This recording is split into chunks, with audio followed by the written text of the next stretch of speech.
அனைவருக்கும் வணக்கம். தயவு செய்து என்ன கிண்டலா பார்க்காதீங்க. பூனைக்கு முன்னால மைக் என்னத்துக்கு என்றதெல்லாம் கேட்காதீங்க. உங்களுக்குள்ள கேட்டு என்ன புண்படுத்தாதீங்க. அதாவது எனது இனத்துக்காகத்தான் இன்றைக்கு நான் மைக் பிடிச்சிருக்கிறேன். அந்த மைக் ஏன் பிடிச்சேன் என்றால் எனது இனம், நான் ஒரு ஐபோன் பூனை. ஆனால் எனது இனம் அதே மாதிரிக்கான பூனைகள் பல்வேறு நாடுகளில் கஷ்டப்பட்டு கொண்டிருக்கிறார்கள். ஒரு சில வீடுகளில் எனது இனம் பூனைகளை வளர்க்கும் ஆட்கள் எங்கள் இனத்தை சரியாக கொடுமைப்படுத்துகிறார்கள். அது எப்படி என்று பார்த்தீங்களா இருந்தால் அவர்கள் எங்களை ஒரு அழகு பொருளாக மட்டுமே பாவிக்கிறார்கள். அதாவது எலி பிடிக்க மட்டுமே எங்களை வேலை வாங்குகிறார்கள். எலியை பிடித்தவன் எலியை எங்களுக்கு உணவாக போட்டு எங்களுக்கு வேறொரு உணவும் அவர்கள் தரதில்லை. அப்படியே வேறு உணவு தந்தாலும் தாங்கள் தின்ற மிச்ச உணவை எங்களுக்கு தருவார்கள். அதையும் தாண்டி நாங்கள் எங்களுக்கு இனத்தை பெருக்குவதற்கு நாங்கள் குட்டிகளை போட்டால் எங்கள் இனத்தை பெருக்குவதற்காக நாங்கள் குட்டிகளை போடும் பொழுது எங்கள் பிள்ளைகளை அவர்கள் கொண்டே கடல் கடந்து தூக்கி வீசி விட்டு வருகிறார்கள்.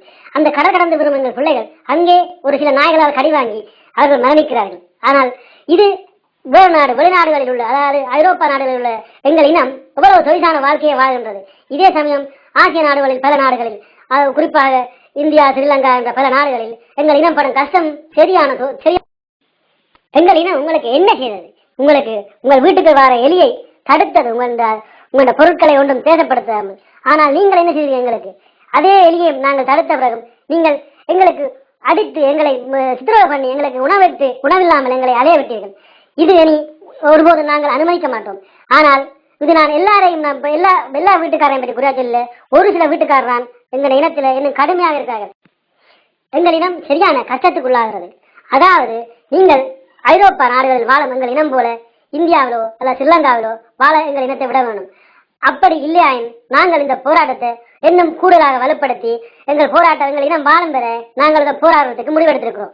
அதாவது இது ஒரு பூனை கதை என்று நீங்கள் சிம்பிளாக நினைத்து விட்டீர்களா இருந்தால் உங்களுக்கு நாங்கள் பலத்த பாடம் படிப்பிக்க வேண்டிய கட்டாயங்கள் உருவாகும் என்பதையும் உங்களுக்கு எங்கள் இனத்துக்கு காலாலை அடித்த அனைவருக்கும் நான் கடுமையாக கண்டிக்கிறேன்.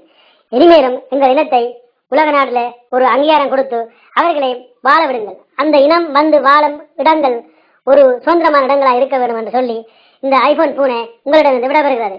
மியாவ்.